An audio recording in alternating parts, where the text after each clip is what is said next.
the most sorry excuse me, let me just take a drink.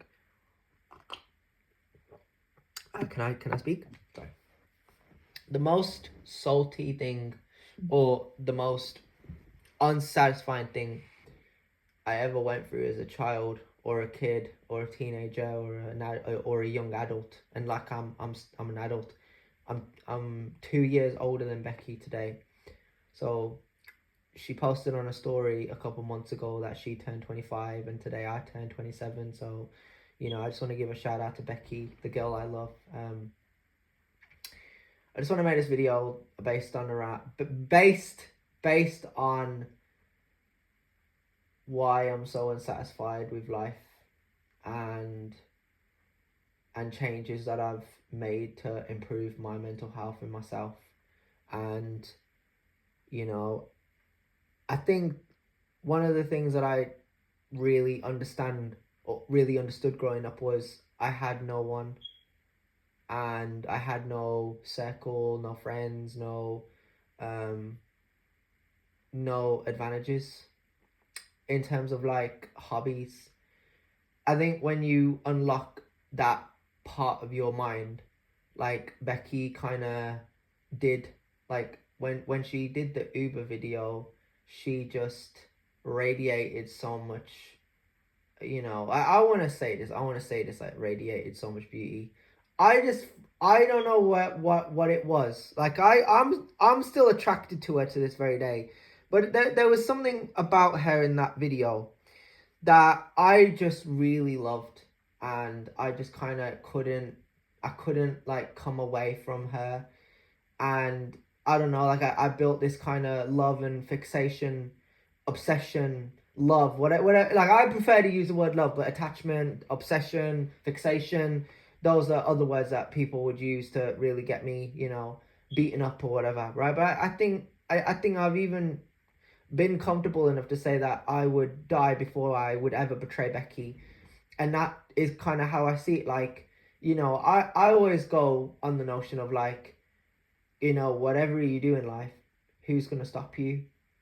If you want to make a lot of money and you know how, then who's going to stop you? Who's going to tell you that you can't make money? Who's going to tell you who's going to tell you that you can't go to Comic-Cons with the girl you love, or concerts with the girl you love, or who's going to tell you that you can't go and ride roller coasters and go to these places, and go on expensive holidays and date nights, and you're not going to be able to buy flowers? Who's going to tell you that you can't do any of those things in life? And I think that is kind of the thing that I want to touch on, and that was kind of something that I was never taught from a young age. I think my family kind of pushed me into these facilities, and it kind of dawns on me every time because when I went into 2018 and I came out of training in that gym 2017, I got excluded, removed. We're not going to go there for this video. We're just going to say what unsatisfies my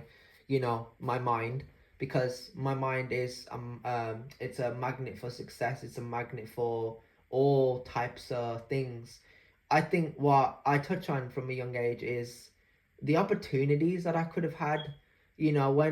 When I was training in that gym, and I made a lot of friends and I made a lot of connections, and I was able to build so many now, it's not even an aspect of socializing. There's so many things, so many fundamental things, like Becky had the million views and the social media followers, and the attention, and she would have kept going. I'm sure she was thriving off of it. Then she lost her Instagram account and had to make a new one, and followers just kind of didn't keep up with her.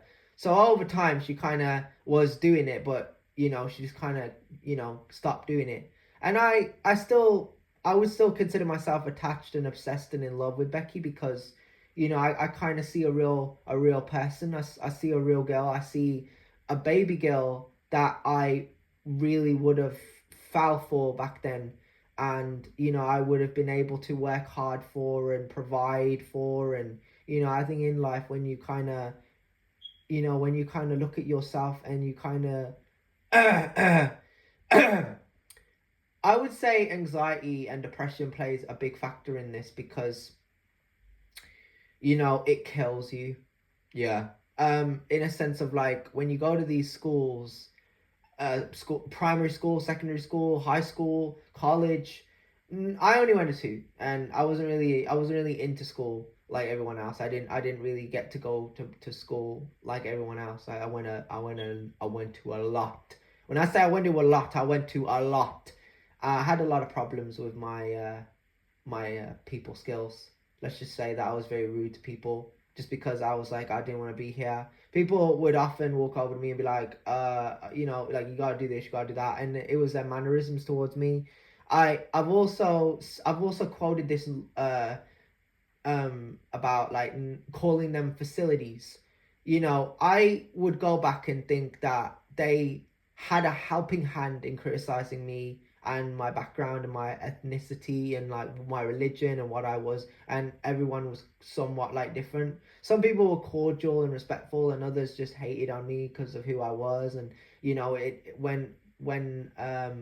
you know when I started to lean on specific people, people just hated that. So I think that kind of played a part in me struggling through school, and I had a really awful childhood. I would love to go through pictures, and I would love to find more and build experiences and travel and train in different gyms and meet new people and learn these valuable lessons.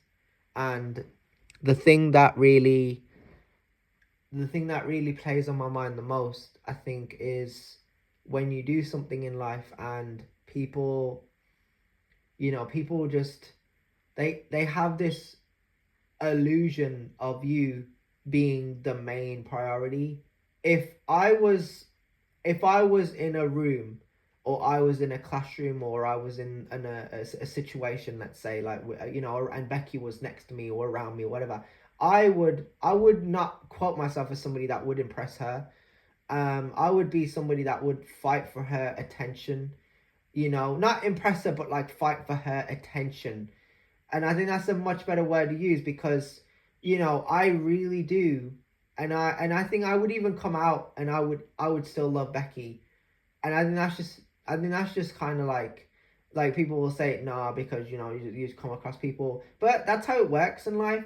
When you come across kids in school, I'm sure back in the day they used to love each other, right? They used to love each other in school and grow up and get married and have children and that. But I think, where I'm concerned, I think it would be genuine, and I think it would be kind of sad, and I think it would be kind of pathetic, because I think that it would unsatisfy me and make me sick. Like, I kind of use the vomit emoji a lot, so I feel like I feel sick right now as I'm making this video, and that's kind of hard because I've got to say this. I think that when you don't have a partner or a friend, or let's say a girlfriend, like, you don't have those things. You don't have what you need. And I think Becky is the girl that I need. And I say this from a respectful sense. From a very young age, I was very intelligent, and I didn't have the proper ability to. I didn't have the ability to really process myself, like my goofiness. And when I've watched her videos, her stories, I just love her because she does. She gets it. You know what I mean? That there are girls that are out here on social media, and that they are like, they have an OnlyFans, for example, and I'm not even looking over at them. And I think that's mainly due to the fact that, like, girls are so replaceable. But I think the thing with Becky is that she really isn't. And I think that's kind of why I feel her in here. Like, it hurts sometimes. It hurts to really feel that you might never get the opportunity to fall in love with another girl, or you might not be able to, move on. And if I really was to meet Becky, and I really was to admit this to her, or have some kind, like, I'd have to really back it up. Yeah. And money's a great asset, and knowledge is a even better asset. And I think because I had a background of not really having an understanding of, friends and, no, hobbies. I think that hobbies was the main thing that I needed from a young age because it boosts your creativity. A lot of influencers say, "Are you doing this? Are you doing that?" My thing is, if I had an upbringing of hobbies and rebuilding things and all that, I think my life would have been better. I think that I don't necessarily feel like the girls or having a girlfriend was a main priority, but I can clearly see that from a girl's side, it is like girls are more interested than men, right? Than a boy, whatever, right? I know, because in a sense, like girls are always girls, and then they become women, right? But but boys are inherently men, and they know when they become men, and I think that this is the stupidest thing to say because of the stories. But I want to say this right now.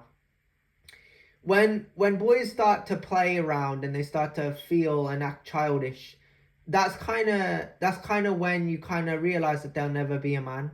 And because me, I kind of leaned on a lot of leaned on several girls. I did like I kind of didn't give off man vibes. Like I could impress a girl. I could talk to one. I could somewhat have that kind of chemistry with them, but not enough for them to feel some kind of connection, some kind of like, oh, I could totally see us being together. It wasn't anything on along those lines. So I think when you do go on social media and you're kind of fooled by these OF pages or these models or anything like that, like I'll take a girl that reads and a girl that looks the way she does and a girl that ages like wine. And I think Becky's that girl that from 2019, from that video, I watched her and I was like, I would never have cheated on you. I would never have betrayed you. I would never have, chosen another girl over you. I'm crazy about her. And I think that because when guys even say, like, I wanted to say this, like, I wanted to say this to girls that I actually knew, but they were strangers. They weren't like partners. And that's the thing, like you can meet someone on social media and you can become connected, you can become infatuated in a relationship. It can happen. You can go over to another country and be with another person. I'm not trying to say that that's impossible, but I'm trying to say, like, from a very young age, a hobby would have boosted my confidence. It would have made me a better person. Having the gym or having access to multiple gyms, my family members knowing that that's what I needed and that was detrimental for my mindset. Um, Knowing that I needed realer friends. I got Tyrese. I had Josh McCarthy. I had Guns and YX, Manjinder and Yusuf, Zapta, Thomas, Tony, the guy that does sign language, Alex Lees. I had a lot of guys. I had to really cut a couple man off. Not because I didn't like them, but because they changed their numbers and there's no point like holding on to them. They are just doing their own thing, and a couple of them live where I am and they're cool with that and I'm not. So I was always a guy that had a mission in life, and my family members just weren't, and they just didn't care about me and they didn't care about what I wanted to do and where I wanted to go. And do you think if your family had sorry do you think that if your family had a family business or was working and understood the world a little bit differently, do you think you'd be in a much better position that you are in today? I'm not in a bad position.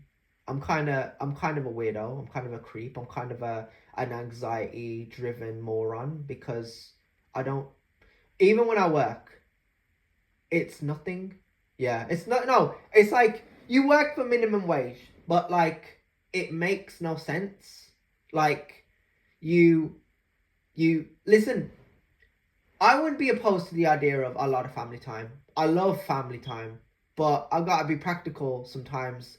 My family members, majority of them are like, they're just independent